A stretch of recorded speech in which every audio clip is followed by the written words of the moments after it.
Hey folks, Brian Blessing in Las Vegas. Always a treat to be with you here at bangthebook.com. We're talking NFL football, and the focus here is the Sunday night game, a game flexed with the Bills at the Steelers.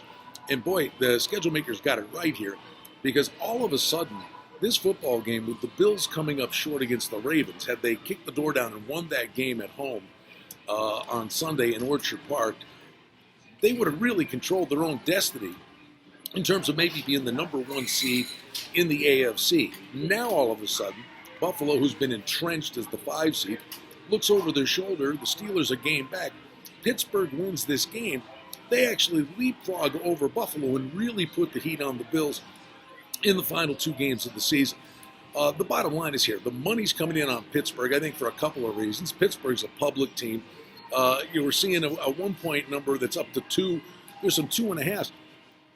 I think there's an outside chance this thing gets up to 3. As for the Steelers, Mike Tomlin certainly has to be in the discussion for Coach of the Year. You know, this guy's done a great job. They've won 3 in a row. But the bottom line is, let's look at who they've beaten the last 3 games. Arizona, Cleveland, Cincinnati. They lost to the Browns. So the last 4 games, safe to say, not really a juggernaut that Pittsburgh's been facing. The total on the game is 36.5. Stands to reason. This is a low-scoring football game. But in a weird way, I think a punch to the gut and a loss, for the stretch run, sometimes maybe is the best thing. And I think the Bills was a free roll, big win on Thanksgiving out of conference against the Cowboys. They hung with Baltimore and did a really good job of defending Lamar Jackson. Had one big play breakdown. And at the end of the day, the Ravens defense pressured Josh Allen. I look for him to have a bounce-back game.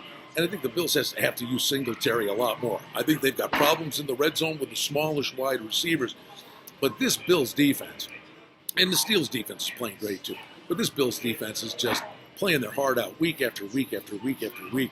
I think the Bills, and I do believe, they're going to sit there and say, hey, look, New England's coming up. And there's potential for a look-ahead spot. But off the loss, I think the Bills say, hey, look, we still have a chance for the division.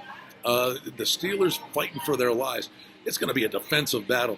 But I think the more the number goes up a little bit here, I believe the Bills are the better football team across the board.